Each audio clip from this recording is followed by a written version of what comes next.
السلام عليكم ورحمة الله وأهلا بيكم معايا وحلقة جديدة من حلقات مطبخ لومي لومة.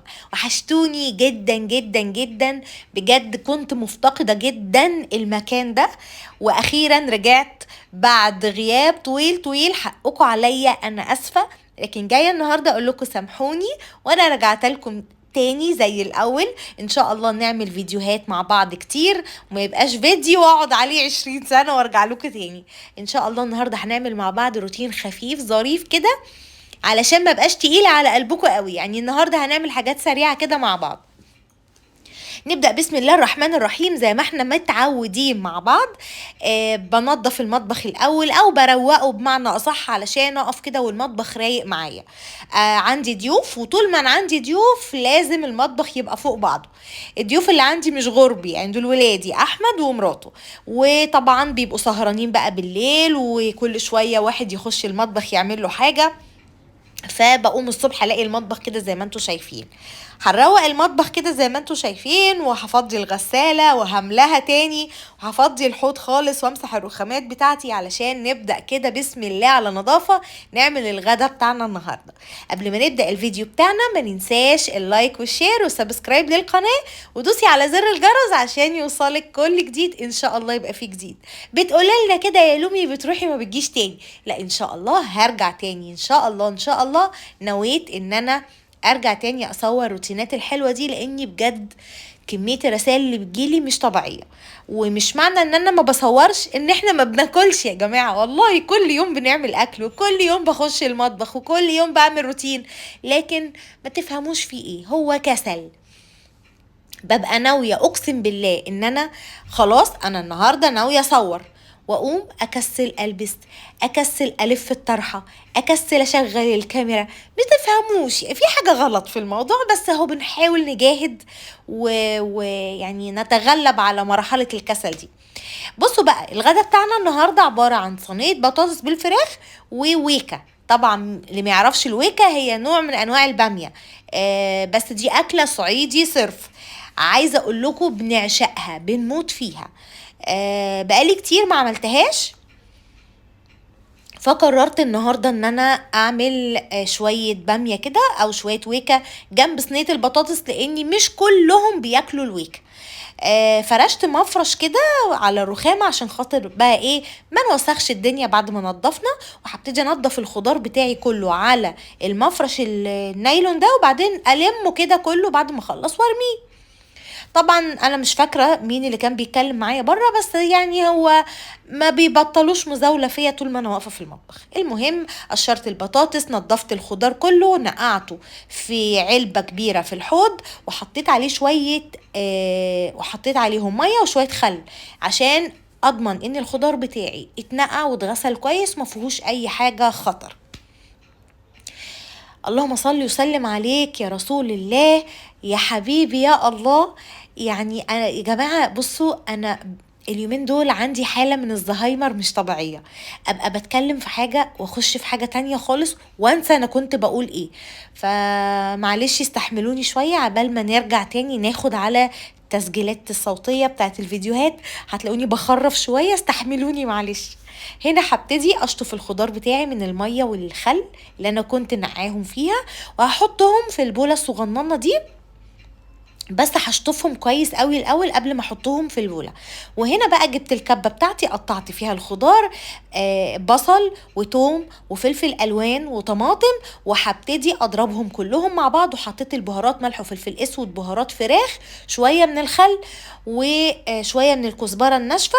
وهبتدي اضرب كل الكلام ده مع بعضه، عشان ده اللي هيبقى التتبيله الاساسيه بتاعه الفراخ والبطاطس. التتبيلة دي يا جماعة بتودي الفراخ في حتة تانية خالص. تمام، اهي الخلطة بتاعتي شايفين شكلها عامل ازاي، تقيلة كده مش مية، ماسكة نفسها، والخضار كله مطحون في بعضه كده وايه، ومش ناعم قوي يعني.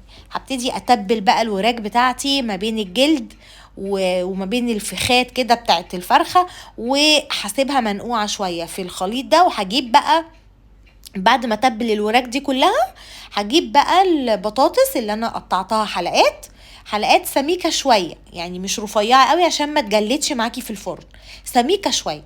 وبعدين هبتدي احط بقى البطاطس مع الخلطه القمر دي، واقلبهم بقى كده في بعضيهم، واحط شويه من البطاطس في ارضيه الصينيه، وبعدين ارص عليها الاوراق بتاعتي، وبعدين الاوراق بتاعت الفرخه مش بتاعتي، انا اسفه.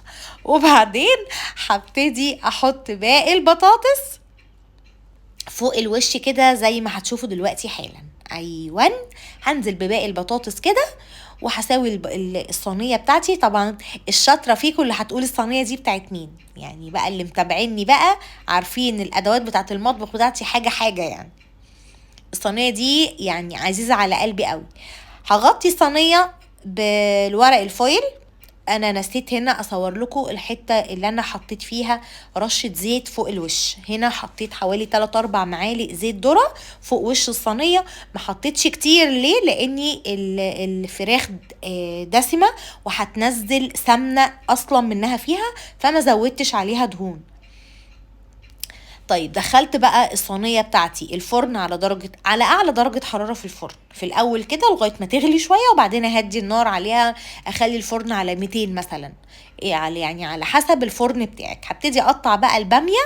الويكه بقى يا جماعه بتتقطع لشرايح رفيعه قوي، يعني مش شرايح تخينه، لا شرايح رفيعه خالص علشان تتضرب معاكي بسهوله. شايفين ده شكل الباميه بعد ما قطعتها؟ هبتدي بقى اجيب الكبه الدقرمه الصغنططه دي، واحط فيها راس توم. انا قشرت طبعا راس التوم، وهبتدي احط بقى البهارات، ملح، فلفل اسود، شويه كزبره، تمام، وقرن فلفل اخضر حراق لان جمالها بقى مشطشطه. وبعدين هفرم التوم كويس قوي مع البهارات اللي انا حطيتها والفلفل. خلاص. وبعدين يا جماعه لازم انعم التوم قوي، يعني ما تخليش التوم يبقى باين كده، لا نعميه على قد كانك بتعملي الدقه بتاعه الملوخيه بالظبط. هنا بقى هبتدي اسوي الويكه. حطيت الويكه في الحله، وبعدين هبتدي انزل فوقيها كده بالشوربه. الشوربه يا جماعه بصوا بقى تغطي الباميه، تمام.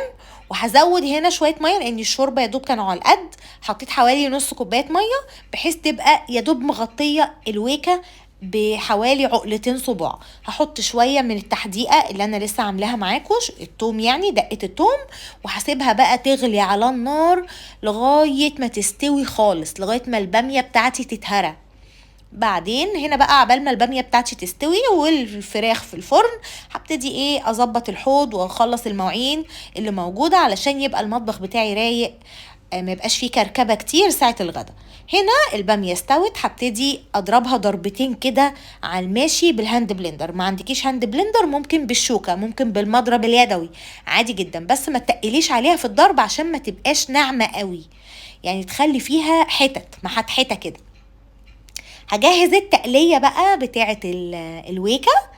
تقلية اخت بتاعة الملوخية، مش هنخترع، ايوه كده. معلقتين زيت، ما عملتهاش بالسمنه عشان ما تبقاش تقيله برضو. معلقتين زيت ذره، نزلت بالثوم وحمرته كده زي ما انتم شايفين، وهننزل تش على الويكه.